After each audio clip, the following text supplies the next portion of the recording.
Birmingham City are apparently interested in signing former Celtic man Kyogo Furuhashi. Kyogo is supposedly interested in joining Blues after making just 6 appearances for French side Rennes since joining them in January, and is seeking regular football ahead of the 2026 World Cup. The move would reunite him with former Celtic man and Blues fan favourite Tomoki Iwata. Blues are the most enthusiastic for the move according to this website, Spanici Annex, which multiple articles have referred to.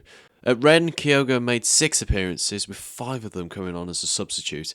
No assists, no goals. So similar to Demarai Gray in the fact that he's not performed very well this season, but definitely has something to him. Whereas at Celtic, he scored 85 goals and set up 19 in 165 appearances. He's absolutely loved by Celtic fans, with one of the guys actually saying, "We did a little video with Basis Larson. Doesn't matter who we all picked, the answer is Kyogo." Yeah. He's played in the Europa League, he's played in the Champions League, Old Firm derbies, and was even their top goal scorer in the 22-23 season with 27 goals. I've seen a few people compare him online to Son or Jamie Vardy, which is very interesting. I don't think we've ever had a player who's had that sort of comparison before. Postecoglou really likes him as well. He says he's one of the most intelligent players he's worked with, saying that he sees things before they happen. Like Jack with his score predictions. 9-4. 9-6. 11-2. 9-7. 0-0. 7-0. That's number one.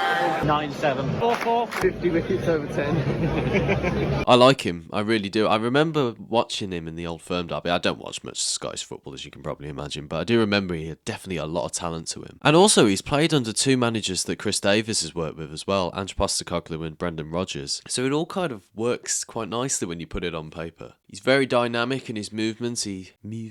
Why am I talking like that? He's very dynamic in his movements, darts between players a lot, creating space, great at timing runs, strong with both feet and very good at first time finishes, which immediately puts him into my good books. I hate it when players don't shoot quickly enough. He's apparently not the quickest, but he's quite sharp, so he's very switched on for making those quick runs and everything. Plus he's good at that forward press, which is definitely something that we do as a team. He's accordingly at his best through the middle, so presumably he'll be an attacking midfielder, but he can play out wide and supposedly as a central striker sometimes too, but I doubt if he signs that we'll see him much there because we've got Jay and other strikers will be on the list. But what I think really makes this an exciting move is the fact that he has a good record of scoring goals. Big goals too, scoring against Rangers and in the Scottish Cup finals too. So it shows that he has a calm and measured sort of approach. He's a very composed player. And the only slight weaknesses that I've picked up on is that one person said that he's not the strongest, which is something I remember saying about Miyoshi actually, is that he's got really good technical ability.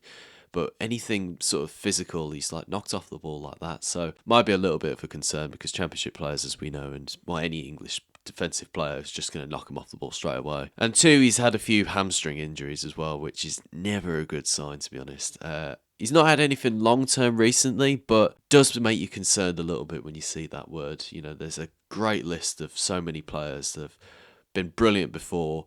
They've had a hamstring injuries and they've just never been the same player since. But hopefully if he does sign, he stays fit and he plays at his best, because if he does, my God, do we have a player. I mean, 27 goals in one season. I mean, even in the Scottish League, that is impressive. And if he can do that for us, then, that is promotion material, that is. So yeah, I'd love to get this deal done. It would be a massive statement of intent if we do. Might be a little bit of money, which is something I forgot to mention actually about the Demarai Gray one, is that he probably will be a bit in terms of transfer, but also quite expensive as well on the wage bill too. So hopefully Kyogo's not too much. But let us know what you think to this potential signing down below, and if you haven't already, please do subscribe to the channel for more Blues news, and keep right on.